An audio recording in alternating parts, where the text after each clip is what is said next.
중국 당국이 전방위적으로 경기 부양에 나서고 있는 가운데 예상대로 흘러가지 않는 모습으로 인해서 곳곳에서 병든 경제의 실상이 드러나고 있어서 주목됩니다. 27일에는 유안화 그리고 달러 환율이 심리적 저지선으로 불리는 7.25 유안에 근접하니까 이 중국 당국과 국유은행이 달러 매도와 고시 환율 등을 통해서 시장에 개입하는 등의 총력전을 펼치기도 했습니다. 지금 중국 경제 상황을 Y타임스가 추적해 봤습니다. 지금 시작합니다.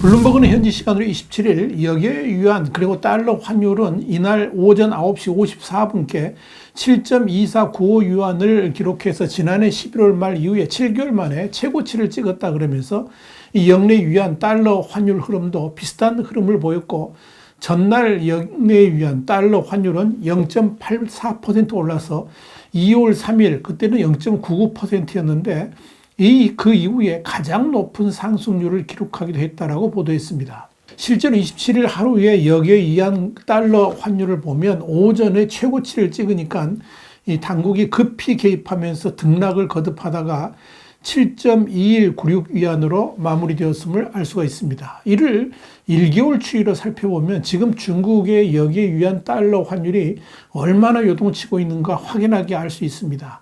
한 달 전과 비교하면 이 환율은 0.1546 위안이 올랐고 증가율은 2.19%였습니다. 이를 올 연초하고 대비를 해보면 지금 중국 경제 흐름이 어떠한지 쉽게 정리가 됩니다. 연초 대비 여기 위안 달러 환율은 0.3211 위안이 상승했고 이는 무려 4.66%나 오른 겁니다. 중국 당국 계속 개입을 하고 있음에도 이런 결과를 낳은 겁니다. 이렇게 환율이 여동을 치는 것은 제로 코로나 해제 이후에 예상보다 더딘 중국의 경제 회복세 그리고 미국의 기준금리 인상에 따른 미중 간의 금리 격차 확대 등이 영향을 끼치고 있다. 이런 평가가 나옵니다. 이러다 보니까 중국의 주가지수 또한 최저치로 향하고 있습니다. MSCI의 중국 주식 지수는 올해 1월 고점보다 거의 20% 낮은 수준에 이르고 있습니다. 로이터 통신도 이날 복수의 익명 소식통을 인용해서 중국의 주요 국유은행들이 역의 현물 외환시장에서 달러를 매도하는 것을 보인다 그러면서 위안화 약세 속도를 늦추고자 하는 당국의 의중이 반영됐음을 시사한다. 이렇게 보도를 했습니다.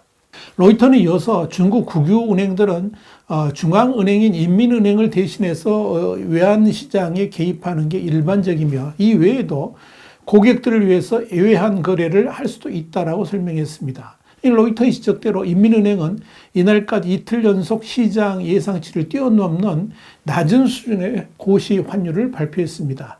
인민은행은 이날 달러 위안 거래 기준 환율을 전장 대비 0.0042 위안, 그리고 0.06% 올린 7.2098 위안에 고시를 했습니다. 이는 위안화 가치를 절하한 것이지만 시장 예상치인 7.2194 위안보다 절하폭이 작았습니다. 이에 대해서 다수의 외환 트레이더는 전날 국내 장 마감 직전에 국유은행들이 달러 매도를 통해서 위안화 가치를 올리려 하는 것을 목격했다 그러면서 마감 환율은 다음날 고시 환율에 영향을 끼친다라고 전하기도 했습니다. 화교은행 전략가인 크리스토퍼 왕도 고시 환율 수준은 인민은행이 최근 위안 달러 환율이 7.20 위안에서 7.25 위안으로 너무 빨리 한 방향으로 움직이는 것을 선호하지 않음을 보여주는 강력한 신호라 그러면서 어떠한 개입도 위안화 약화 속도를 늦추는 정도가 될 것이며 7.25 위안이 첫 저지선이 될 것이다. 이렇게 분석을 했습니다.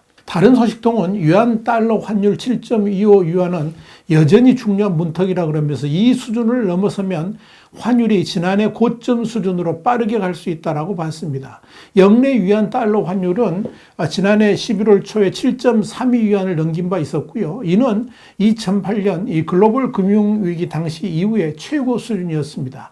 이런 환율 위기에 대해서 관영 매체인 중국 증권보는 27일자 보고서에서 위안화에 대한 압력은 성장 촉진 조치로 인해서 경제가 개선됨에 따라 점차 완화될 것이다. 이렇게 예측을 했습니다. 그러면서 위안화 환율도 정상 궤도로 진입하게 될 것이라고 본 겁니다.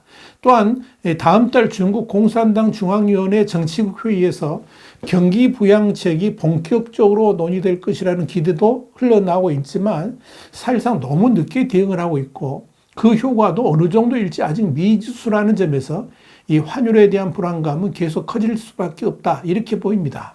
이와 관련해서 S&P 글로벌은 25일 분석 보고서를 통해서 중국의 5월 데이터로 볼 때 이 코로나19 이후의 회복이 부진하다 그러면서 중국의 회복은 투자와 산업의 지체로 고르지 못한 속도로 이어질 것이다. 이렇게 전망을 했습니다. 이에 따라 국제신용평가사로는 처음으로 중국의 올해 국내 총생산, 그러니까 GDP 성장 전망치를 내린 바 있었던 S&P는 이번에 또다시 5.5%에서 5.2%로 하향 조정했습니다. 한마디로 중국 경제 전망에 대해서 매우 비관적으로 본 겁니다. 블룸버그도 하락세를 늦추려는 중국 당국의 움직임이 이어지고 있지만 경기 회복에 대한 비관적인 전망과 다른 나라들과의 정책적 이 괴리감이 심리를 계속 짓누르고 있다라고 분석했습니다.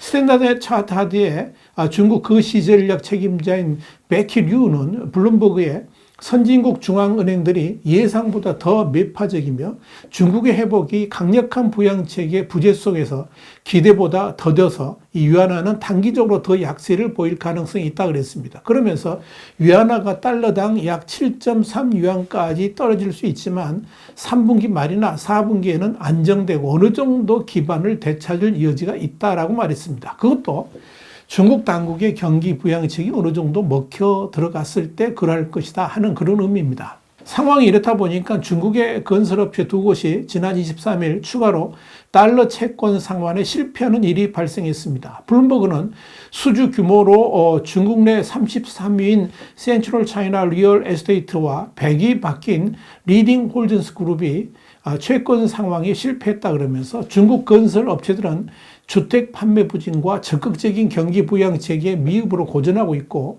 지난주에도 몇몇 업체가 기일 내에 채무를 이행하지 못했다라고 전했습니다. 문제는 중국 경제의 현실에 대해서 당국이 경제 데이터를 공개하지 않거나 왜곡하는 자료를 발표하기도 하고 또 이 경제 정책을 비판하는 목소리를 철저하게 차단하고 있다는 점입니다. 실제로 중국 경제 정책을 비판해왔던 제야 경제학자가 소셜미디어, 그러니까 SNS 게시 금지 조치를 당했습니다.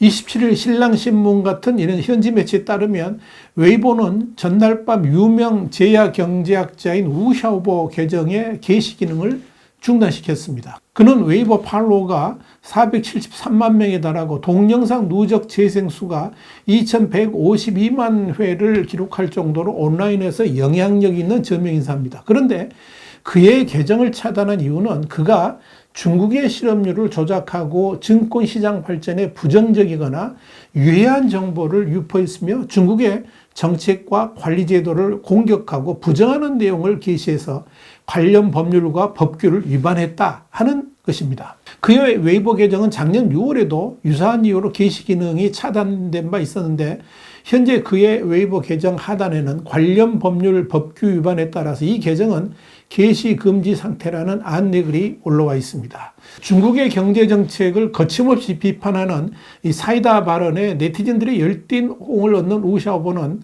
지난달 27일 웨이보에 글을 올려서 당국의 부동산 활성화 대책이 실효를 거두지 못하고 있다 그러면서 신랄하게 비판한 바 있습니다. 우샤오보는 최근 당국의 부동산 규제 이후에 지난 3년간 집값이 급락해서 수십조 유안이 증발했다 그러면서 작년 11월 당국이 부동산 부양 정책을 내놨지만 실효를 거두지 못하고 있다라고 비판했습니다.